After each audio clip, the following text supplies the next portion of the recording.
They say Carnival is the biggest part in the world, but to me it's just a nightmare of noise and crowds that I detest with all my strength.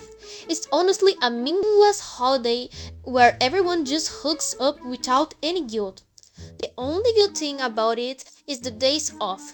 So, ever since I was 15 years, my only goal during this time of year is completely isolate myself from society, under the excuse of going to a spiritual camping retreat.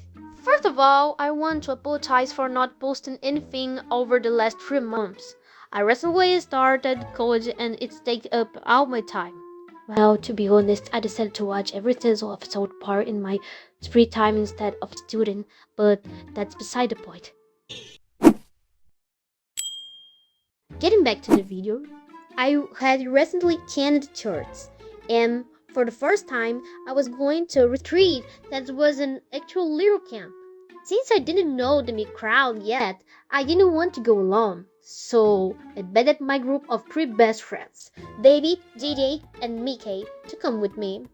I do absolutely everything with them.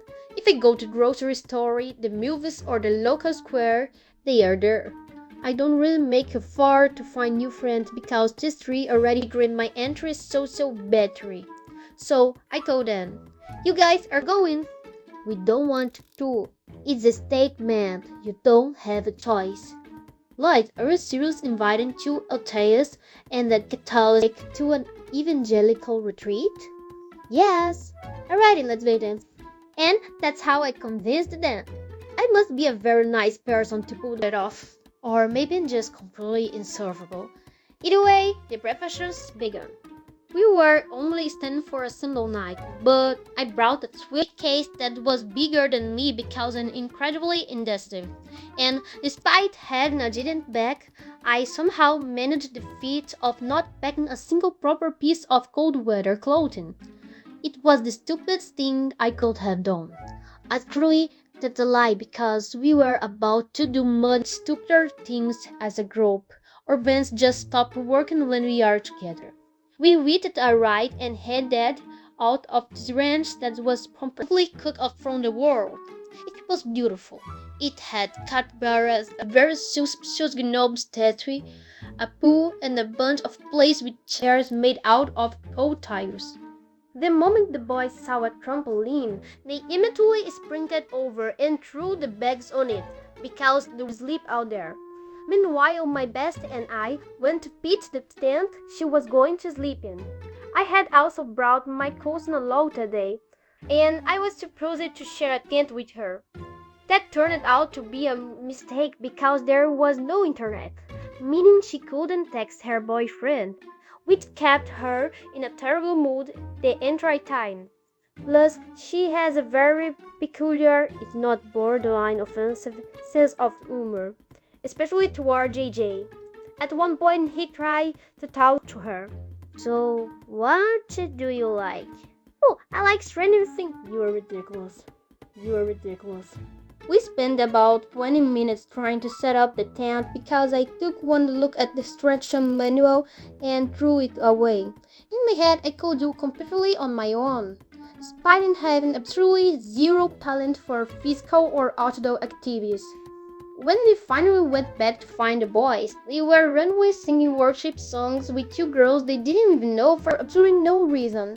As the great friend I am, I started laughing uncontrollably. In my mind, it was just too hilarious to see my eldest friend singing church music. These girls were younger than us and had some slightly cringe conversations. I'm literally obsessed with Jamin from BTS. I love reading fanfiction, watching anime, and my favorite color is black. Deep down, we liked the exact same things, but there was no way we were ever going to admit that to anyone because it was so embarrassing. Hey, they still made friends?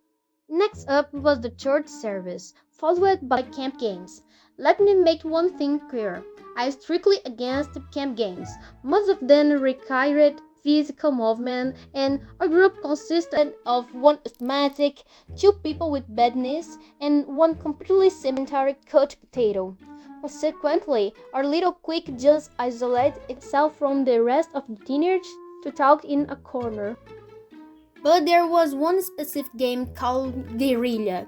They turned off all the lights across the entire ranch at night, split everyone in two teams, and stuck a neon glow bracelet on everyone's back. The goal was to rip the bracelet off the enemy's backs and steal their flag.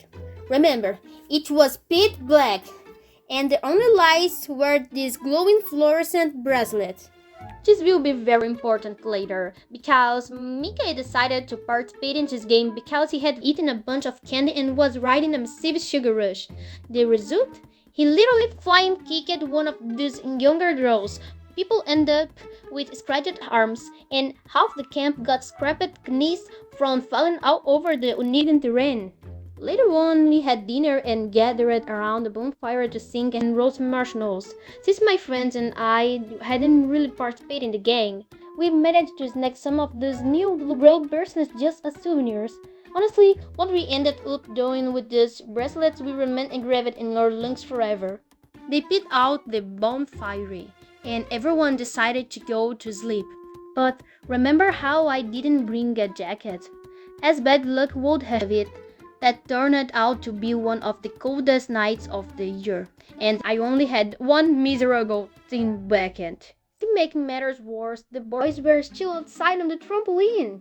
Luckily, my mom, an angel on earth, uncovered a much thinner blanket for me, which completely saved my life. I went over to the trampoline to ask the boys if they wanted it, and while visibly shivering from the cold, they muttered that they were totally fine. Since I am an extremely literal and oblivious person, I took them at the word, said okay, and went to bed without giving them the blanket. I got a massive scolding from my mom for that later. By 2 a.m., it was so freezing that I couldn't sleep.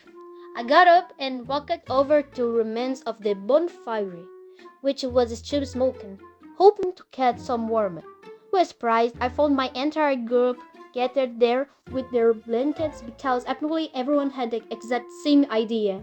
Guys, I'm going to have to split the video into two parts because otherwise it will be way too long. I spent over 260 hours, I don't know how to say this in English, drawing, and it's harder than it looks, you know? If you have watched it this far, please hit the like button and subscribe so you don't miss part 2, which comes out next week. Kisses and bye bye!